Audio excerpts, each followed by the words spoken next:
Hey guys, I'm Jasmine, and today I'm going to be sharing with you all a little story about one of my online dating experiences. And so I really want you to learn from this experience, and of course there will be a moral to the story at the end of the video. Plus I'll share with you some tips and best practices on online dating. So please grab yourself a cup of tea, water, or in my case, a cup of wine, and get down and enjoy yourself. So let's go. So a few years back, I was pretty big on the online dating scene. I felt that I couldn't really meet someone in person that I was into that had the attributes and the qualities that I was looking for in a man. So I end up searching online and going on a couple of online dating sites, all of which didn't really work out for me. I just was at my wit's end as to what to do. I remember around Memorial Day weekend about 2 years ago, I went to my friend's house and I was, sulking to her and telling her, "Oh, woe is me, I can't find a man." She actually suggested I try this online dating site called Plenty of Fish. So I actually took her advice, and that's exactly what I did. So I set up an online dating profile on Plenty of Fish. I made sure to put down on my profile who I was, the type of guy I was looking for, the type of qualities that I was looking for, and I left it at that. A couple days later, someone reached out to me. Let's just call him Tony. Tony reached out to me, let me know that he was interested, and I ended up looking at his profile, and it seemed that he had all the things that I liked. He was a second generation Haitian American, such as me, so I felt like we could relate on different things. He actually grew up around the same neighborhood, so that was kind of interesting too, how, it was a small world. And funny enough, we actually knew mutual people, which was kind of crazy. Another thing that I liked about his profile was that he stressed the importance of physical health and wellness, and I was all about that life because, I'm all about physical health and wellness for the most part. I let him know that I was interested, and we set up a date to meet up. Our first time together we spent at this Thai restaurant downtown Brooklyn. It was really cool, and he seemed really down to earth and all of that. And after that, we went to, Brooklyn Bridge Park to chill and talk some more, and he seemed like a really nice person. So, I decided to continue to pursue this whole thing that we had, and he actually invited me to one of his workout sessions that he was holding at a church, and I figured, you know what, I could sure use a workout. So I went to his little workout session in his church, and it was pretty cool. He actually introduced me to his best friend, who happened to be a girl. I wasn't sure how to take that, because I mean, me myself, I personally don't feel comfortable. If we were to be together, I don't know if I would feel comfortable knowing that he had a best friend who was a girl. That's one thing that kind of tripped me up about it. But I let that slide, and she seemed really nice and friendly and stuff, and so we just were cordial and all that. Right? A couple weeks later was my housewarming party, because I actually acquired this space about 2 years ago, and I invited him to my housewarming / birthday party. He had other obligations, so I went about my house party, and it was smooth, and it was a huge success, and it was a great way to just break in my apartment and all that good stuff. So a couple things to note: he did tell me that his mother passed a couple of years ago, and that he was living with his father in a 2-family in East Flatbush somewhere, and that he planned on moving to another location with his father. His father was in Haiti at the time that we started seeing each other, and so when his father did come back, then they would move to the other location. A couple days after my housewarming party, he actually called me up to ask to borrow some money from me because he had to pay his electricity bill. Now, in my mind, I'm like, okay, why is he asking me for money? And, he, of course, told me that his father was in Haiti at the moment, and that he couldn't get the monies to pay for the Con Ed bill and all that stuff. And, he was worried that his lights would get cut off. And I'm the type of person that can sympathize. I can sympathize with the lights being cut off, because I remember as a kid, my lights used to get cut off all the time. I used to use the back of my sneakers to light up every time I tried to do my homework. So I understood. I felt the struggle. And so, I decided to lend him the money off the strength that he was going to pay me back. And he did tell me that he was going to pay me back the very next day. So I was like, okay. But in my head, I was like, well, why would you be able to pay me back the next day? Like, wouldn't you be able to wait till the next day to get the money to pay the bill? But I wasn't even thinking that far ahead at that moment. But whatevs. He actually came to my house and we drove to the bank. I gave him the money. And of course, at the time we started following each other on social media. He did tell me that he was going to come and cook for me and all that good stuff. And so I agreed and I left it at that. A couple of hours later, my friend Maneski came over and I ended up retwisting his hair because he had locks, and he actually invited me to his birthday party that night, and I told him that I couldn't because Tony was coming over to cook for me, yada yada yada. And of course he left the offer on the table if ever I wanted to go to his party that I still could. So I was like, all right. So after doing Maneski's hair, I sent him off on his way, and then I called Tony to see what time he'd be at my place. And when I tried calling him, something came on to the effect of, "This phone has been disconnected." Like, I don't remember the exact wording of the message, but that kind of like got me shook. I'm like, okay, was he unable to pay his phone bill too? So I ended up trying to figure out what he was doing on social media. So I went on Instagram and I tried searching his name, and for some reason I couldn't get to his profile. Like, I was like, is there something wrong with my Instagram? I really thought there was something wrong with my Instagram. So what I ended up doing was creating a fake account and searching his name. And lo and behold, I was able to search him through the fake account. So it led me to think that he blocked me on social media. That's when I got scared because, I gave him my monies. I gave him my coins, my hard-earned coins. Once I realized what the whole situation was, I drove to his house and I waited. I waited in my car. I didn't ring the doorbell. I didn't do anything. I just waited. And I remember that night, it was a dark and stormy night. It was raining and I stayed in my car all night. But he finally pulled up. When he did pull up, he went into his house. He came back with a bag. I'm guessing it was a bag of clothes because he was trying to move. So I get out of my car and I confront him. I was like, hey, I tried calling you. I even went on your social media. What's going on? Is everything okay? And then all of a sudden he got super defensive. "What are you doing here? What, you're crazy? Leave me alone." And I'm like, okay, I'll leave you alone. I just want my money back. And then he was gonna leave. He was gonna leave without even mentioning my money. So he gets into his car, pulls out. I get into my car and I pull out and I end up following him. Let me tell you, I went through a car chase around East Flatbush. I ended up losing him on Avenue Jane Kings Highway, but that's another story for another day. I was so depressed after that. I went back home just crying.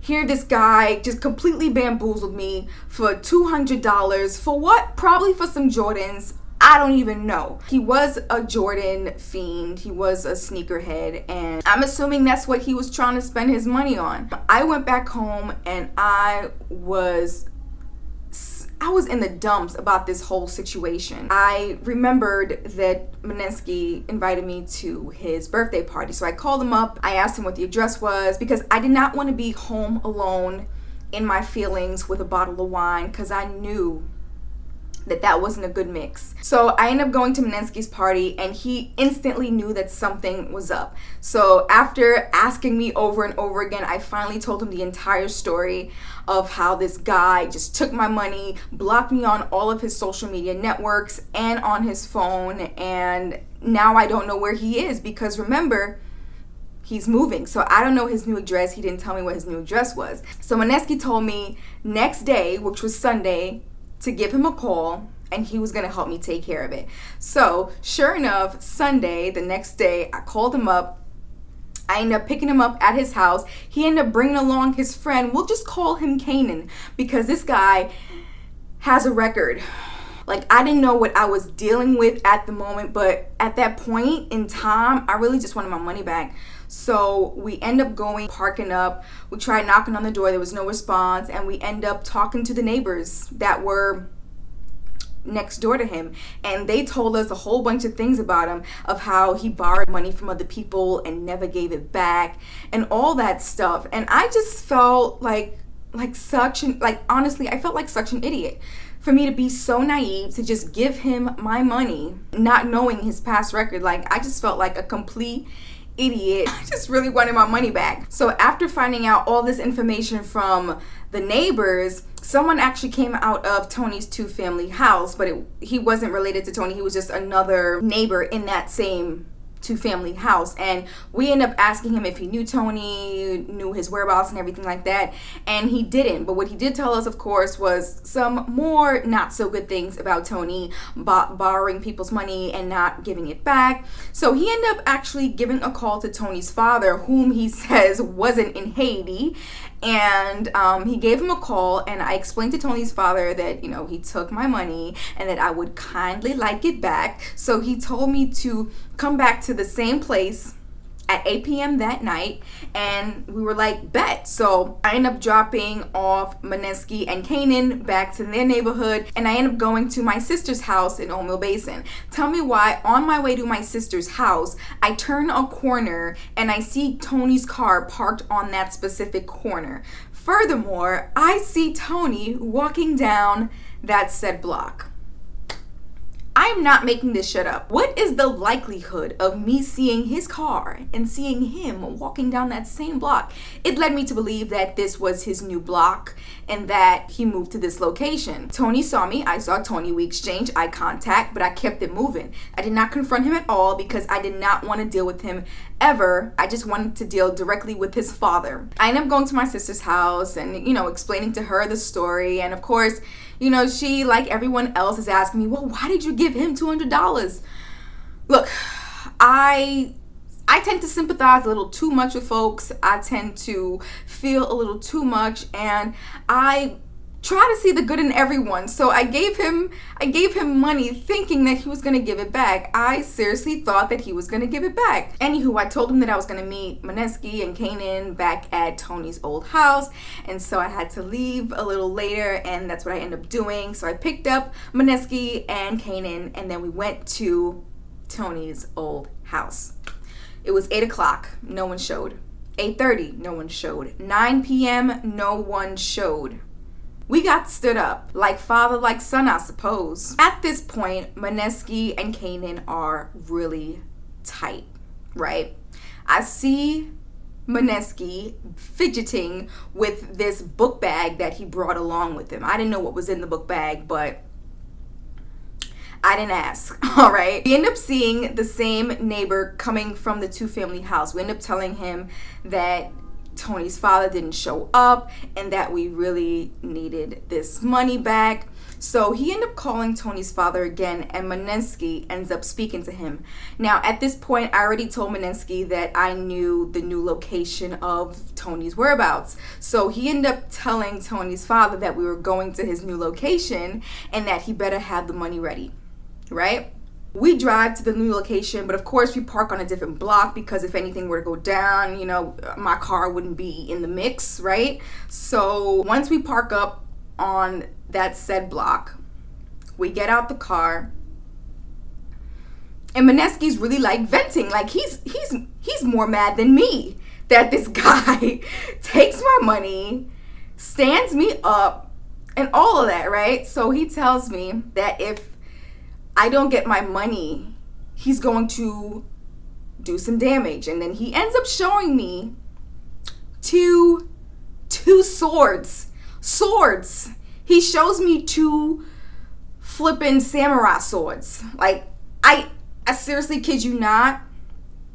He shows me two samurai swords.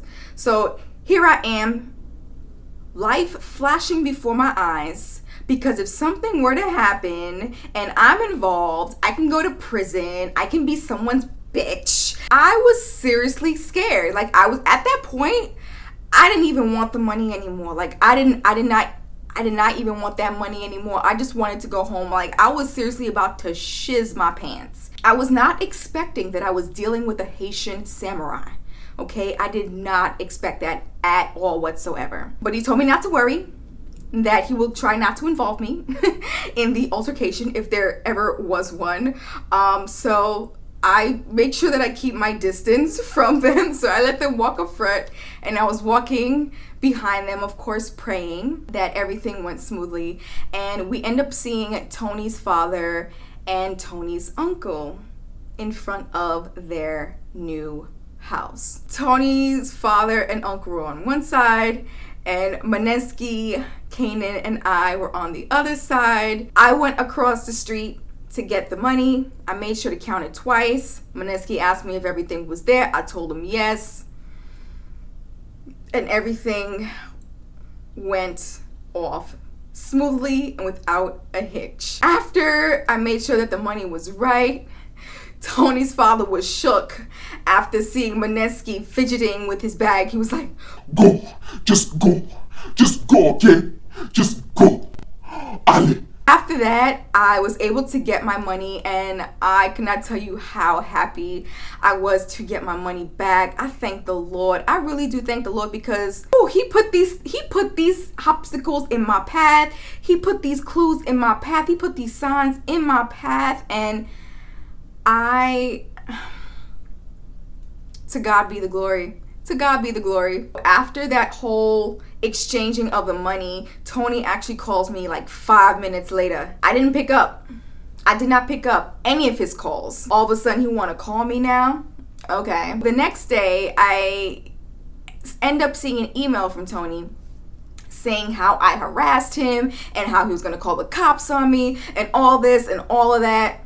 I completely ignored it, because as soon as I got my money, I seriously wanted nothing to do with him. Like, I seriously wanted nothing to do with him. And at that point, I was completely over trying to go on any online dating sites to look for someone.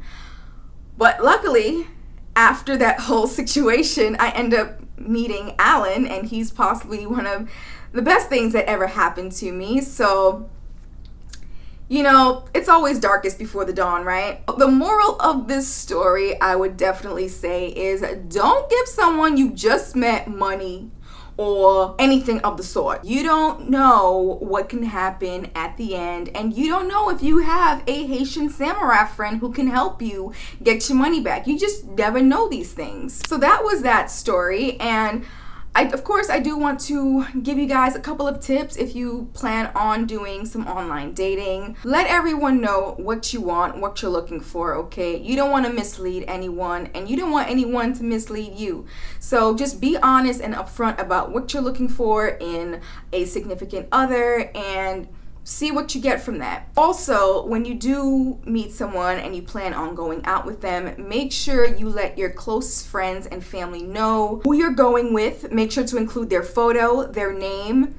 Make sure to include the place that you're going, the time that you're going, the time that you're leaving, and also let them know to call you, and try and come up with like code words, some sort of language that both you and your friends or family know, so that way you can like get out of that situation. Another thing, I think a good first date would be a date that doesn't cost much. Like, you can go to movies at the park, or you can go to there's so many I know in New York there's a lot of free events, but maybe you can check the website in your state or your country that you live in to find free events, because I'm sure there are tons of free events in your neighborhood. I know in Brooklyn there's so much to do for free. I definitely suggest that you take advantage of that, so like no one is, you know, questioning who's gonna pay for what, who, what, when, you know what I mean? So let's leave the money issue out of it on the first date, and I think you'll be all right. So that is all for this story time today. I really hope that you were able to learn something from this. And